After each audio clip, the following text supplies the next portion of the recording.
Zimbabwe is currently one of the many countries of the world that is violating the right to fair trial. Two men are waiting to go to trial in a jail cell, waiting because they are homosexual. Women are sexually harassed every day and get stoned. The issue is that these people are discriminated against for being a certain sex or having a certain sexuality, which is breaking the right to be equal. The right is valued by those who are discriminated against, which is women and homosexuals, as they should be receiving fair treatment they deserve as human beings, while they aren't right now. Today, the right is greatly ignored, and women are not told of the rights they have as people, don't care to educate women, and so are abused, while homosexuals are locked up and tried for being born a certain way. Both are affected by this disgraceful action, and because of this, both are both are discriminated against and can be stoned.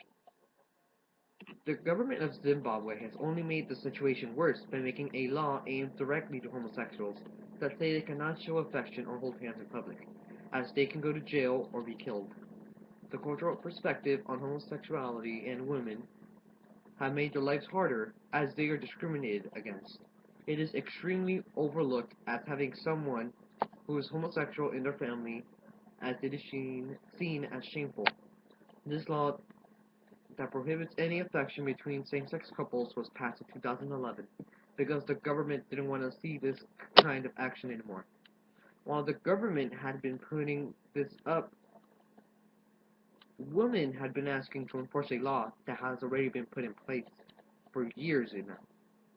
Women under the law are protected in their workplace against sexual harassment. However, since this law is highly ignored, it often occurs with women just letting it slide, not knowing that they could receive help to stop it from happening anymore.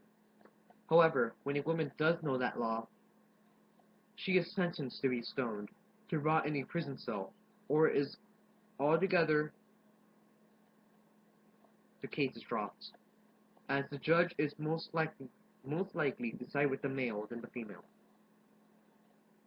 As far back as 1948, their rights and laws have been broken.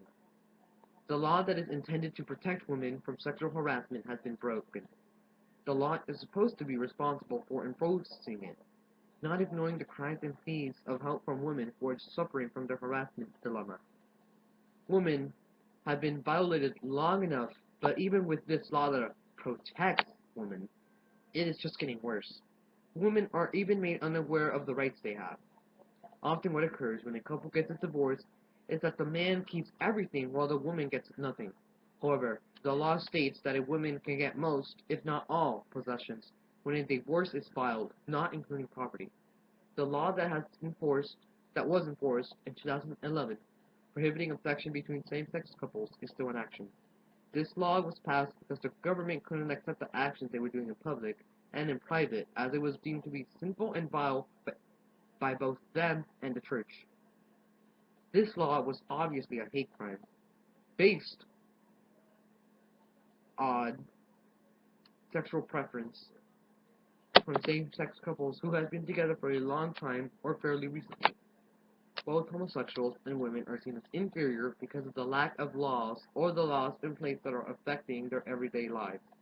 The consequence of for women to receive is to get stoned, where they are thrown rocks not large enough to kill, but to cause bleeding if they are accused of being whores, cheating on their husbands, or even getting caught doing something that is improper for a lady to act out on. A man that is accused of being homosexual also faces the same, whether they are or not. The country of Zimbabwe should get speakers to explain to women their rights and to give homosexual tolerance/acceptance groups. If classes were given to women, they would be more informed of what they can receive and what laws they have to protect them. Classes should be given about homosexuality to show people that those people were born that way and can't be changed so that they could tolerate or accept them for who they are. Another thing that could be done to help is to get better laws that don't discriminate against people of a certain sex or sexual preference. This law, this way, everything would be much less of a hell for women and homosexuals. These classes could be public so that everyone could be informed. No one would have to pay a thing if it meant to be informed about their current status. These are achievable plans that as the people would be getting these classes for free without the worry of ever having to pay, and they could be taught by someone who is not part of the missionary.